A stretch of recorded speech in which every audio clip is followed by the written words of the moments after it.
যুক্তরাষ্ট্র ইসরায়েলের হামলায় ইরানে নিহত ৭৮৭ জন। কণ্ঠশিল্পী আসিফ আকবরের বিরুদ্ধে যুক্তিতর্ক ৯ মার্চ। সাকিব আল হাসানের বিরুদ্ধে তদন্ত প্রতিবেদনে ২০ মে। সম্মান না পেলে ক্রিকেটে ফিরবে না বিজয়। এতক্ষণ শুনেছেন শিরোনাম, এখন শুনবেন বিস্তারিত খবর। প্রথমে আসি যুক্তরাষ্ট্র ইসরায়েলের হামলায় ইরানে নিহত ৭৮৭ জন। ইরানি রেড ক্রিসেন্টের আজ মঙ্গলবার ৩ মার্চ জানিয়েছেন, গত শনিবার থেকে যুক্তরাষ্ট্র ও ইসরায়েলের চালানো হামলায় ইরান জুড়ে ৭৮০ জনেরও বেশি লোক নিহত হয়েছে। খবর বার্তা সংস্থা এএফপির নিজেদের ওয়েবসাইটে প্রকাশিত এক বার্তায় ইরানের রেড ক্রিসেন্ট জানায়, বিভিন্ন সক্রিয় স্ট্রিমের মাঠ পর্যায়ে প্রতিবেদনে অনুসরণ সম্পর্কিত হামলাগুলোতে দুর্ভোগযোগ্যভাবে ৭৮৭ জন সহযোদ্ধা শহীদ হয়েছেন। তবে বার্তা সংস্থা এএফপির পক্ষে স্বাধীনতাভাবে এই সংখ্যা যাচাই করা দেখা হয়নি। ইরানি রেড ক্রিসেন্ট আরও জানায়, শনিবার থেকে যুক্তরাষ্ট্র ও ইসরায়েলের পরিচালিত এসব হামলায় লক্ষ্যবস্তু করা হয়েছে ১৭৩টি শহরকে। ১,০০০-এরও বেশি হামলায় ৫০০টিরও বেশি অবস্থান আঘাত করা হয়। অন্যদিকে আজ মঙ্গলবার তেহরান থেকে বিকট বিস্ফোরণ শব্দ শুনতে পাওয়ার কথা জানিয়েছেন এএফপির সাংবাদিকরা।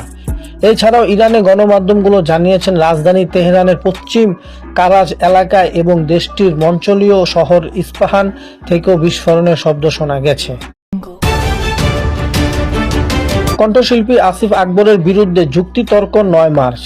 মাদকদ্রব্য নিয়ন্ত্রণ আইনের মামলায় কণ্ঠশিল্পী আসিফ আকবরের বিরুদ্ধে যুক্তিতর্ক শুনানির জন্য আগামী ৯ মার্চ দিন নির্ধারিত করেছেন আদালত। ঢাকা মহানগর দ্বিতীয় অতিরিক্ত দায়রা জজ আয়শা আক্তার মৌসুমী এই আদেশ দেন। এদিন মামলায় আত্মপক্ষ সমর্থনের জন্য দিন ধার্য ছিল। আসিফ এ সময় নিজেকে নির্দোষ দাবি করেন। এরপর বিচারক আগামী ৯ মার্চ যুক্তিতর্ক শুনানির জন্য দিন ধার্য করেন। মামলার নথি থেকে জানা গেছে, ২০১৮ সালের ৬ জুন পথের আরবো এন্টারটেইনমেন্ট কার্যালয়ে তথ্য ও যোগাযোগ প্রযুক্তির আইনের একটি মামলায় গ্রেপ্তারের সময় আসিফ আকবরের অফিস কক্ষে থেকে ৪ বোতল বিদেশি টাকিলা মদ উদ্ধার করা হয়। এরপরে সেগুলো পরীক্ষা নিরীক্ষার জন্য মাদকদ্রব্য নিয়ন্ত্রণ অধিদপ্তরে পাঠানো হয়। লাইসেন্স ছাড়া বিদেশি মদ দখলে রাখার অভিযোগে ২০১৯ সালের ২৩ জুলাই রাজধানী তেজগাঁও থানায় তার বিরুদ্ধে মামলা হয়।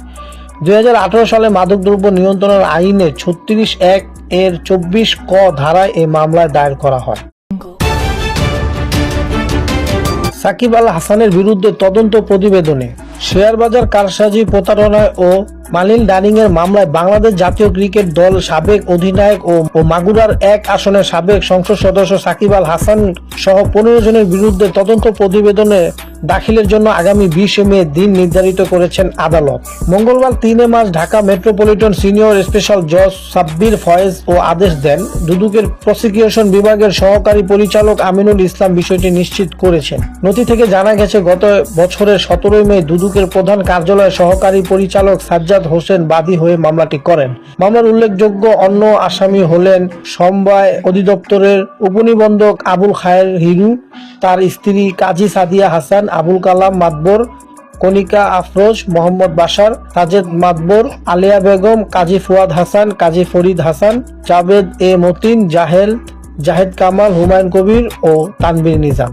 এজাহারে বলা হয়েছে, আসামি নিজেদের স্বার্থ সংশ্লিষ্ট ভিউ অ্যাকাউন্টের মাধ্যমে অবৈধ সিরিজ ট্রানজ্যাকশন, প্রতারণামূলক ট্রেডিং, গ্যাম্বলিং করে কৃত্রিমভাবে নির্দিষ্ট কিছু শেয়ারের দাম বৃদ্ধি করেন। এই কারসাজির মাধ্যমে সাধারণ বিনিয়োগকারীদের প্রতারিত করে মোট ২৫৬,৯,৭০,৩০৪ টাকা আত্মসাৎ করা হয়েছে বলে অভিযোগ উল্লেখ করা হয়। দুদকের তদন্তে দেখা গেছে, প্রধান আসামি আবুল খায়ের হিরু তার স্ত্রীর সহায়তায় ২৯,৪২,৪২,১৮৫ টাকা অবৈধ উৎসের অর্থ বিভিন্ন খাতের হস্তান্তর করেছেন। এছাড়াও তার ১৭টি ব্যাংক অ্যাকাউন্ট ৫৪২,৩১,৫১,৯৮২ টাকা অস্বাভাবিকভাবে লেনদেন তথ্য মিলেছে। এজাহারে আরো বলা হয়, আবুল খায়ের হিরু কর্তৃক কারসাজিকৃত প্যারামাউন্ট ইন্স্যুরেন্স, স্টল ইন্স্যুরেন্স এবং সোনালী পেপারের শেয়ারে সাকিব আল হাসান সরাসরি বিনিয়োগ করেছিলেন। অভিযোগ অনুযায়ী সাকিব এই মার্কেট ম্যানিপুলেশন সরাসরি সহায়তা করে সাধারণ বিনিয়োগকারীদের কাছ থেকে ২,৯৫,২,৯১৫ টাকা রিলাইজড ক্যাপিটাল গেইনের মাধ্যমে আত্মসাৎ করেছেন। আগামী ২০ মে আদালতে এই মামলা তদন্ত অগ্রগতির বিষয়ে পরবর্তী সিদ্ধান্ত জানানো যাবে। সর্বশেষ খবর থাকছে, সম্মান না পেলে ক্রিকেট ফিরবেন না বিজয়। ফিক্সিং এর সঙ্গে জড়িত থাকা অভিযোগে এনামুল হক বিজয়ের জায়গা পাননি সর্বশেষ বিপিএল এ। খেলেনি চলমান বাংলাদেশ ক্রিকেট লিগও। বিসিএল মাঠের ক্রিকেট না থাকলেও মাঠের বাইরে আলোচনায় বিজয়। আজ মঙ্গলবার 3 মার্চ নতুন করে আগুন ঘি ঢাললেন জাতীয় দলের এই ক্রিকেটার। মিরপুর জাতীয় স্টেডিয়ামে চলছে উত্তর অঞ্চল ও মধ্য অঞ্চলে final.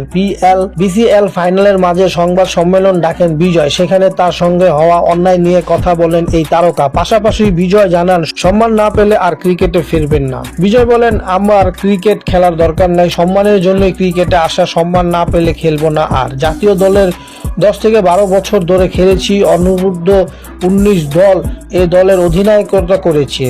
First class cricketer, 51টা century আছে, আমি তো উড়ে এসে জুড়ে বসার প্লেয়ার না। বিজয়ের দাবি, তিনি কোনো রকম ফিক্সিং এর সঙ্গে জড়িত নন, যদিও জড়িত থাকে বিসিবি যেন প্রকাশ করে, অন্যথা তাকে এভাবে হেনস্থ করার মানে হয় না। বিজয় যোগ করেন, আমি দোষ করলে বলুক, প্রকাশ করুক, দোষ করলে আমি তো এত কনফিডেন্স থাকতাম না।